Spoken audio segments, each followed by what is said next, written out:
Ki sinten kok tumut lare niki? Aku gak trimo lek gegere bojoku ditembak karo menungso iku.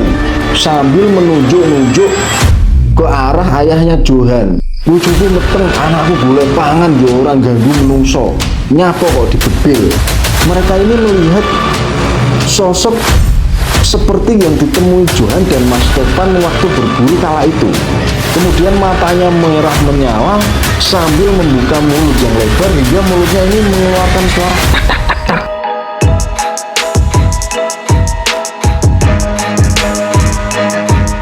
Assalamualaikum warahmatullahi wabarakatuh. Batur-batur dimanapun Anda berada, kembali lagi bersama saya Mas Ibra di channel kesayangan kita semua, tentunya di Ruang Singup. Oke, pada kesempatan kali ini saya akan melanjutkan cerita horor yang berjudul Kesambet di bagian 2 ini. Jadi sebelum kita mulai ceritanya, batur-batur semua, jangan lupa subscribe terlebih dahulu, kemudian tekan tombol like, share videonya, dan juga nyalakan tombol loncengnya agar kami semakin semangat membuat konten cerita horor dan channel ini semakin berkembang.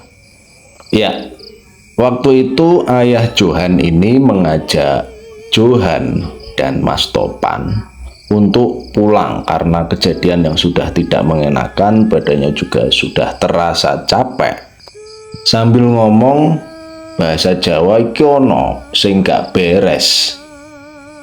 Jadi ada sesuatu yang tidak beres yang menimpa mereka karena banyak gangguan di situ yang telah mereka rasakan. Setelah itu Johan, ayahnya, tentunya juga dengan Mas Topan, mengemasi barang bawaannya. Di situ ada senapan, terus kemudian air minum dan senjata tajam, semuanya dimasukkan ke dalam ransel untuk segera meninggalkan tempat tersebut. Selama perjalanan, mereka bertiga ini seakan-akan tidak mengucapkan satu patah kata pun. Jadi batuk saja mereka seolah-olah itu tidak berani. Mereka masih terngiang-ngiang akan kejadian yang telah terjadi pada malam itu.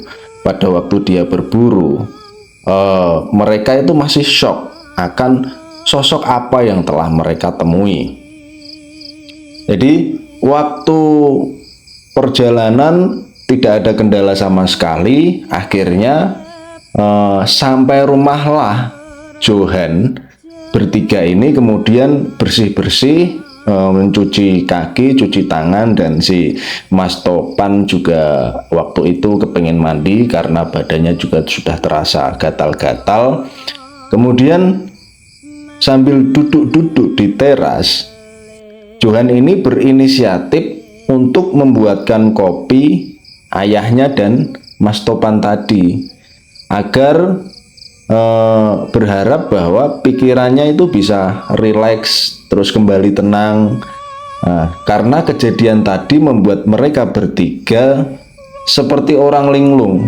Walaupun kopi dan rokok ini sudah berkali-kali mereka hisap, berkali-kali mereka minum kopi, tetapi badannya ini masih merasa bergetar. Tidak lama kemudian mereka sembari duduk-duduk dan ngopi itu, parahnya aroma tercium bau yang sama seperti sosok tadi yang mereka temui di hutan. Parah ini. Tapi baunya ini hanya sekilas, teman-teman. Baunya hanya sekilas, lewat begitu saja kemudian hilang. Hingga ayah Johan ini waspada. Kemudian ayah Johan ini masuk ke dalam rumah, mengambil garam dan dibacakan sebuah mantra, kemudian ditaburkan di sekitar rumah Johan, di pelataran, kemudian dilempar-lempar di bagian atas rumah. Johan pun kemudian mendekati ayahnya, menyusul ayahnya ke depan dan bertanya kepada ayahnya, "Piye ya, Ono apa? Ayah Johan membalas, ketoke ngetutke muleh le, tapi wis gak ono kuwi makhluke. Jadi ayah Johan ini menjelaskan bahwa firasat yang dia dapat, makhluk tersebut itu mengintip sampai rumah Johan, ikut ke sana mengawasi mereka. Di situ perasaan Johan ini udah nggak enak. Wah, ada apa lagi ini? Ini mesti ada sesuatu lagi. Ayah Johan tiba-tiba berkata, "Iki engko malam ini ojo ono sing turu sampai Padang." Jadi ayah Johan ini memberikan arahan kepada mereka bahwa malam ini jangan ada yang tidur sampai pagi tiba. Kemudian Mas Topan pun menyauti ayah si Johan tersebut, "Oke, siap Lek, aku gak bakal turu bengi iki, ayo do begadang." Setelah itu ayah Johan menyuruh Johan dan Mas Topan untuk ke belakang rumah mengambil beberapa kayu bakar sama garam kasar satu siwur. Satu siwur itu satu gayung buat mandi itu. Kebetulan di rumah Johan ini memang banyak menyediakan garam kasar untuk campuran minuman ternak sapi ayahnya Johan. Setelah kayu bakar ini diambil dan dibawa ke depan rumah, mereka pun membuat api unggun dengan kayu yang telah diambil Johan dan Mas Topan itu tadi untuk menghangatkan diri sembari minum kopi yang telah dibuatkan si Johan. Kemudian mereka pun seolah-olah ini mau ngobrol, tetapi suasananya ini masih nggak enak banget. Hampir semalam suntuk mereka berjaga agar bagaimana caranya terhindar dari tidur. Hingga Mas Topan ini mungkin dia sudah jenuh atau apa, berbisik kepada si Johan bahwa dia itu ingin pulang tetapi minta untuk diantar ayahnya Johan. Walaupun lirih, ayah Johan di situ mendengar obrolan Mas Topan dengan Johan. Ayah Johan langsung menyauti, ojo mulai saiki, awake dhewe isih diawasi. Nah, di situ yang awalnya suasananya ini udah mendingan, udah enak, nggak ada kejadian apa-apa lagi, kembali mencekam setelah ayah Johan bilang seperti itu. Anehnya waktu malam itu tidak terdengar suara jangkrik ataupun hewan-hewan malam yang biasanya terdengar menghiasi malam hari seperti belalang atau jangkrik. Itu nggak ada sama sekali, terdengar sunyi dan seolah-olah itu mencekam. Singkat cerita, setelah kejadian itu Johan dan ayahnya beberapa hari ini berhenti berburu. Kurang lebih selama 2 minggu lamanya mereka sudah tidak berani berburu lagi karena ya masih shock itu tadi dengan kejadian tersebut. Mereka ingin keadaan ini supaya reda dulu, mereka bisa menikmati hari-hari tanpa berburu terlebih dahulu. Akan tetapi tidak lama dari kejadian tersebut, adik si Johan ini sakit, teman-teman. Awalnya adiknya Johan ini hanya sakit sariawan biasa di bagian mulut kecil. Setelah dibuatkan beberapa jamu dan obat kumur pun, anehnya adik Johan ini tidak kunjung sembuh. Hingga semakin hari sakitnya ini merambah ke gigi. Jadi bagian rongga mulut dan giginya ini, kata adik Johan ini, sudah terasa sakit dan sudah mulai membengkak. Hingga adiknya si Johan ini libur tidak masuk sekolah dikarenakan sakit tersebut. Hingga akhirnya sampai 2 bulan lamanya adiknya si Johan ini tidak kunjung sembuh. Akan tetapi malah bagian mulutnya ini lama-kelamaan kok membengkak. Dan yang lebih anehnya lagi, di sini ada keganjilannya itu, orang sakit gigi itu biasanya nafsu makannya berkurang. Jadi dia untuk makan apa-apa itu biasanya sakit. Nah, adiknya Johan ini aneh. Dia ngomongnya sakit gigi, mulut bagian rongga mulut dan giginya ini membengkak. Tapi tiap hari makannya ini malah bertambah banyak. Dia malah selalu minta kalau makan itu mintanya ada dagingnya. Kemudian ada ikan mujair ataupun ikan lele dan sejenisnya, yang porsinya pun itu tidak sedikit. Akhirnya Johan merasa kasihan dengan kondisi adiknya itu tadi dan meminta ayahnya untuk mencarikan pengobatan alternatif agar adiknya ini cepat sembuh dan pulih seperti sedia kala. Nah, ayah Johan kemudian menuruti apa perkataan Johan. Ayah Johan ini mencoba mencari-cari orang pintar agar adiknya ini bisa diobati. Beberapa orang pintar pun ini sudah dihubungi dan silih berganti datang ke rumah Johan. Akan tetapi banyak dari orang pintar tersebut angkat tangan, teman-teman. Tidak berani melakukan apa-apa, bahkan sebelum masuk ke rumah Johan dan mengobati adiknya Johan, ada salah satu orang pintar tersebut yang seketika seperti terkena serangan gaib. Kemudian dia terpental dan mulutnya mengeluarkan darah. Oke, akhirnya Johan memutuskan membawa adiknya Johan yang masih berusia 10 tahun ke rumah sakit.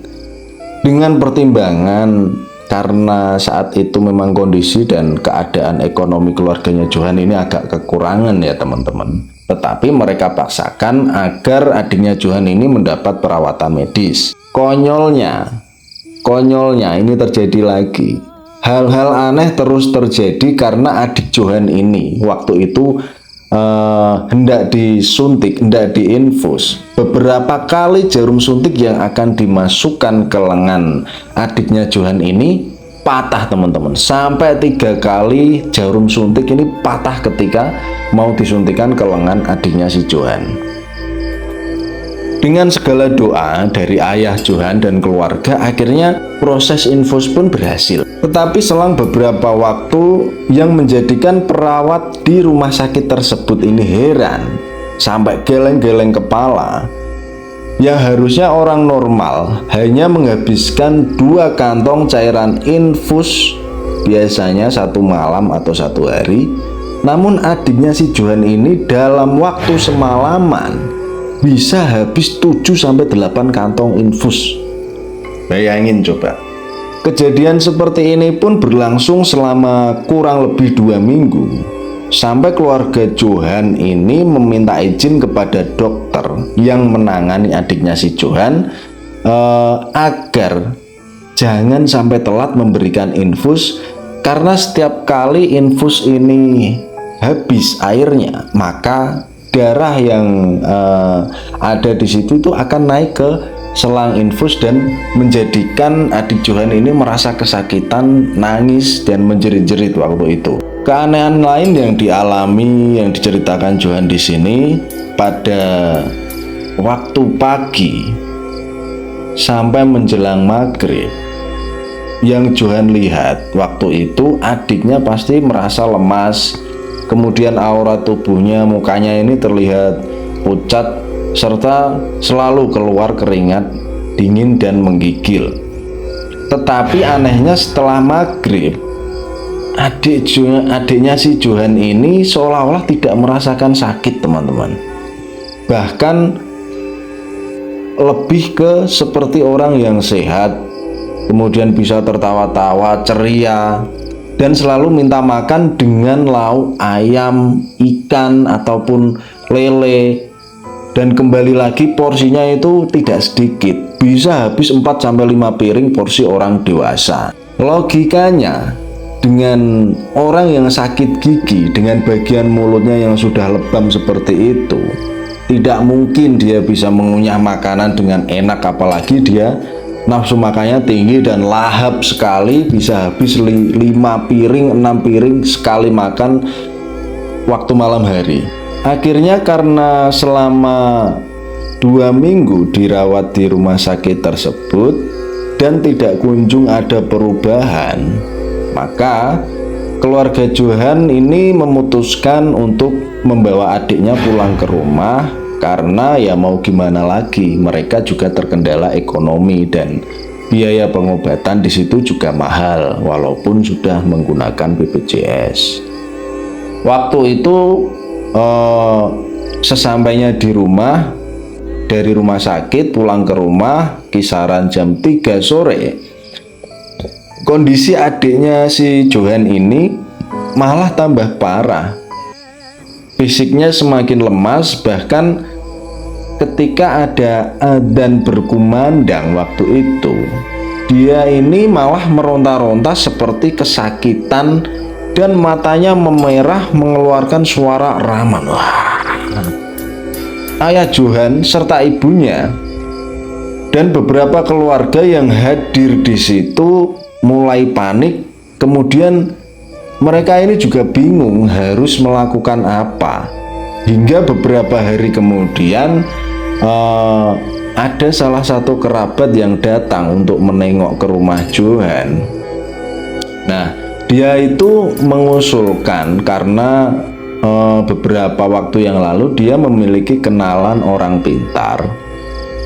Kemudian beliau ini menyarankan untuk menghubungi orang pintar tersebut, siapa tahu beliau bisa mengobati atau menyembuhkan kondisi adiknya Johan yang sudah sedemikian rupa. Singkat cerita, setelah dihubungi kerabat dari ibunya Johan tadi, akhirnya orang pintar ini datang ke rumah Johan. Johan menyebutkan waktu itu dia ingat betul namanya Mbah Tarjo. Waktu Mbah Tarjo masuk ke dalam rumah Johan, adiknya Johan ini langsung bangun dan teriak, "Lapo wong iku rene? Aku gak duwe urusan karo awakmu." Padahal di kamar belum tahu siapa yang datang. Jadi artinya kurang lebih bahwa adik Johan bangun kemudian tiba-tiba ngomong, "Ngapain kamu datang? Aku ini tidak punya urusan sama kamu." Tanpa basa-basi, Mbah Tarjo langsung ke dapur, kemudian membawa air minum menuju kamar adiknya Johan yang lagi dirawat tersebut, sambil bertanya kepada adiknya si Johan dengan bahasa Jawa halus, "Niki sinten? Kok tumut lare niki?" Jadi artinya ini siapa kok ngikut dengan anak ini. Kemudian adiknya si Johan ini suaranya aneh dan membalas suara si Mbah Tarjo tadi, "Aku gak terima lek gegere bojoku ditembak karo menungso iku," sambil menunjuk-nunjuk ke arah ayahnya Johan. "Bojoku meteng, anakku golek pangan yo orang ganggu menungso. Nyapa kok dibedil?" Artinya bahwa makhluk yang ada di tubuh adiknya Johan ini tidak terima karena ayah si Johan waktu berburu di malam hari itu, dia telah mengusik dan menembak istri dari makhluk yang lagi cari makan. Katanya dia merasa selama ini dia cari makan sendiri dan dia tidak pernah mengganggu ataupun mengusik manusia. Tapi kenapa kok istri dari makhluk gaib tersebut malah ditembak oleh ayahnya Johan? Karena suasana pada waktu itu sudah semakin tegang antara Mbah Tarjo yang berkomunikasi dengan makhluk yang berada di tubuh adiknya si Johan. Kemudian Mbah Tarjo ini mengucapkan, "Nek kue ora gelem ngaleh teko awake bocah iki, yo wis bakal tak musnahke kue teko kene." Kemudian Mbah Tarjo ini tanpa ragu, air yang sudah dibawa ini kemudian diminum sambil merapalkan mantra dan menyemburkan ke arah adiknya si Johan itu tadi. Wah, hingga adiknya Johan ini seketika langsung lemas dan tidak sadarkan diri. Kemudian Mbah Tarjo ini minta untuk diambilkan garam kasar dan ditetesi minyak yang telah dibawanya dari rumah. Kemudian Mbah Tarjo ini menaburkan ke dalam garam tersebut, minyak yang telah dibawa itu tadi. Sambil membacakan mantra Om, keluar rumah, Mbah Tarjo ini menaburkan garam campuran minyak itu tadi ke sekitar area pelataran rumah si Johan, dan sebagian dilemparkan ke atap rumah hingga adiknya Johan ini sadar. Kemudian dia ini mengeluh bahwa badannya ini terasa pegal-pegal dan minta dipijitin waktu itu. Terlihat bahwa dia seolah-olah telah sembuh, kemudian badannya ini terlihat seger teman-teman. Karena memang perilakunya saat itu sudah kembali ceria walaupun sakit, tetapi terlihat bahwa sakitnya sakit normal, sudah tidak seperti yang kemarin. Akan tetapi kondisi seperti ini, kondisi adik si Johan ini membaik itu hanya bertahan selama 5 hari saja. Dan adiknya Johan mulai mengalami demam tinggi kembali. Keadaan waktu itu banyak orang dan tetangga yang kemudian berbondong-bondong, namanya orang kampung biasanya kebiasaannya kalau ada tetangga atau saudara yang sakit, mereka ini meluangkan waktu untuk menjenguk bebarengan karena ada saudara atau tetangga yang sakit. Nggak lama kemudian setelah ada beberapa orang tetangga dan saudara yang menjenguk ke rumah Johan, seperti seolah-olah ada suara ledakan petasan di atap rumah si Johan. Duar, semua orang mendengar kaget, panik, dan anehnya kok keadaan ini malah menjadi bulu kuduk semakin merinding. Nah, keadaan seperti itu pun menjadikan suasana seketika menjadi sunyi karena orang-orang langsung melenggong dan kaget. Suara apa itu tadi? Johan menceritakan bahwa dia ingat betul kejadian waktu itu sekitar jam 8 malam, ada seperti langkah orang yang sedang berjalan di atap rumah setelah terjadi ledakan itu tadi. Dan yang membuat heran, langkah orang tersebut di atap rumah itu suaranya kadang di depan, kemudian kadang di genteng bagian belakang, kadang di sebelah samping rumah. Jadi dia ini berpindah-pindah hingga beberapa orang pun mencoba memberanikan diri untuk keluar rumah dan memastikan bahwa apa yang sedang terjadi. Waktu itu ada 3 orang yang keluar rumah, termasuk Johan juga ikut keluar rumah rame-rame. Mereka ini melihat sosok seperti yang ditemui Johan dan Mas Topan waktu berburu kala itu. Makhluk itu memiliki kelintingan di telinganya seperti ini teman-teman, di telinga kanan dan kiri. Kemudian matanya merah menyala sambil membuka mulut yang lebar hingga mulutnya ini mengeluarkan suara tak tak tak tak tak tak tak gitu. Jadi seperti barongan. Sehingga orang yang di dalam rumah ini mendengar bahwa di luar rumah ini orang-orang berteriak bahwa astagfirullahaladzim, astagfirullahaladzim. Kemudian orang-orang ini sudah panik hingga adiknya Johan kelihatan seperti meronta-ronta kesakitan.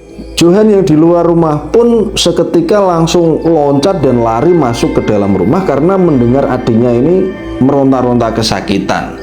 Hingga malam itu pun berlalu dan orang-orang berjaga untuk tidak tidur mengantisipasi hal-hal yang tidak diinginkan hingga menjelang pagi tiba. Keesokan harinya, beberapa kerabat si Johan mulai datang karena mendengar berita semalam, dan beberapa dari keluarga Johan menyarankan untuk membawa pergi adiknya si Johan ini ke daerah Blitar, Jawa Timur. Karena konon kabarnya di sana ini ada seorang kiai yang hebat, siapa tahu adik Johan ini bisa sembuh di sana. Tanpa basa-basi, tanpa pikir panjang lagi, ayah dan ibunya Johan ini segera membawanya pergi ke Blitar, dan Johan diminta untuk di rumah dengan ditemani saudara dan para tetangganya, "Le, Johan, jadi kamu di rumah aja karena di rumah ada ternak sapi, jadi tolong diurus ternak sapinya. Ayah sama ibu ini mau pergi ke Blitar, beberapa lama waktunya juga belum tahu. Doakan saja agar adikmu ini cepat sembuh." Hingga singkat cerita, setelah 10 hari adiknya si Johan ini berobat di Blitar, akhirnya ayahnya si Johan ini pun pulang. Akhirnya ayahnya Johan pun pulang sendirian, dan Johan ini langsung bertanya, "Loh, ibu sama adik mana ya?" Jawab ayah Johan, "Yo, ibumu masih di sana sama adikmu. Ini ayah mau ke rumah Pak D, mau pinjem mobil untuk jemput adik dan ibumu." Tapi Johan ini agak aneh karena ekspresi ayahnya waktu itu seperti orang bimbang dan cemas. Keesokan sorenya, sekitar pukul 4 sore, ayah Johan berserta rombongan yang membawa adiknya Johan ini akhirnya tiba di rumah. Para tetangga yang mengetahui kepulangan adiknya Johan pun mulai berbondong-bondong ke rumah untuk menjenguk Johan dan adiknya. Di situ Johan langsung menghadang ayahnya, baru turun dari mobil, untuk menanyakan gimana kondisi adiknya ini tadi. Akan tetapi ayahnya hanya mengangguk dan ekspresi wajahnya ini seperti orang bingung. Akhirnya waktu itu adiknya Johan pun diturunkan, digendong masuk ke dalam rumah dan dibaringkan ke kamar di tempat tidur. Orang-orang yang sudah menanti di rumah Johan waktu itu berkumpul di depan, akhirnya berduyun-duyun masuk ke dalam dan menanyakan gimana kondisi adiknya Johan ini akhirnya sembuh atau gimana. Dan ayah si Johan ini kemudian memberikan klarifikasi, menjawab bahwa adiknya Johan ini sudah sembuh. Alhamdulillah, adiknya Johan sudah sembuh dan sudah ada perubahan. Dan ini dari sana juga sudah dibawain jamu, kemudian obat-obatan herbal yang sudah dibawa dari Blitar itu tadi. Setelah beberapa harinya, si Johan ini mulai melihat bahwa adiknya sudah ada perubahan dan kondisinya pun sudah mulai membaik. Tubuhnya waktu itu terlihat agak mulai seger dan wajahnya juga semakin cerah. Setelah beberapa hari ketika Johan ini main ke rumah temannya yang lokasinya ada di depan rumahnya, tiba-tiba Johan ini mendengar suara teriakan ayahnya dari dalam rumah. Sontak Johan pun lari pulang ke rumah. Di situ Johan mendapati adiknya yang sedang dipangku ayahnya dengan keadaan yang sudah lemas. Bilang kepada ayahnya bahwa adiknya Johan ini ngomong, "Ya aku wis gak kuat, ya aku wis gak kuat." Baru seumur hidup Johan ini melihat ayahnya menangis karena melihat adiknya si Johan ini sudah tidak tahan lagi dengan sakit yang dideritanya. Ketika adiknya Johan ini dibaringkan di tempat tidur, yang bikin aneh itu terlihat benjolan sekepalan tangan orang dewasa berjalan muter-muter di bagian perut adiknya Johan. Nah, benjolan ini bergerak dari perut kemudian menuju ke dada, ke samping, ke kiri, hingga beberapa waktu akhirnya sampai ke rongga-rongga mulut adiknya Johan ini menganga dan seperti benda ini keluar cahaya yang kemerah-merahan dan adiknya Johan sudah tidak sadarkan diri. Setelah dicek kondisinya, adiknya Johan pun akhirnya meninggal, teman-teman. Seketika di situ tangis dan teriakan ayah Johan dan juga ibunya terjadi sejadi-jadinya. Kemudian setelah beberapa saat ditenangkan oleh beberapa tetangga yang hadir di rumah Johan, dan akhirnya karena adiknya Johan ini sudah tidak ada, jenazah adiknya Johan ini dibaringkan di tempat tidur. Karena kondisi meninggalnya waktu itu sekitar sore hari, maka pemakamannya akan dilaksanakan keesokan harinya. Banyak dari saudara-saudara yang datang untuk melayat, kemudian tetangga juga banyak yang datang pula, membacakan tahlil dan juga membacakan Yasin pada malam harinya. Johan di situ pun ikut duduk di sebelah jenazah adiknya, karena di situ Johan merasa kehilangan karena satu-satu adiknya. Dia juga membacakan ayat-ayat Al-Quran waktu itu. Ketika Johan ini lagi duduk fokus, kemudian membayangkan penyesalan karena adiknya sudah tidak ada, Johan ini kaget karena jenazah adiknya ini seolah-olah bergerak, teman-teman. Hingga kain jarik yang menutupi jenazah adiknya itu tersingkap dan kelihatan kakinya. Johan pun langsung teriak memanggil ayahnya, ya adik bangun ya. Di situ orang-orang yang ada di sebelah Johan ini langsung memeluk Johan karena mengira bahwa Johan ini berhalusinasi karena masih belum bisa menerima adiknya yang sudah meninggal. Tetapi Johan ini seolah-olah bersikeras yakin bahwa adiknya ini masih hidup. Hingga akhirnya sampai cerita ini ditulis dan saya bacakan di channel Ruang Singop ini, Johan itu masih sering terngiang-ngiang adiknya yang dulu pernah bermain bareng, sekarang sudah tidak ada. Dan mari kita doakan bersama agar adiknya si Johan ini bisa diterima di sisi Tuhan Allah Subhanahu wa Ta'ala. Akhirnya seperti itu. Jadi kisah kesambet yang sering kita dengar di kalangan orang-orang Jawa pun sudah pasti tahu kisah-kisah seperti itu. Banyak kejadian-kejadian kesambet ketika bermain di tempat-tempat yang singup atau tempat-tempat yang wingit. Jadi tolong teman-teman agar selalu menyertakan nama Tuhan atau setidaknya baca kalimat bismillah atau izin atau pamit mbah, agar kejadian-kejadian yang tidak diinginkan tidak menimpa ke dalam diri kita.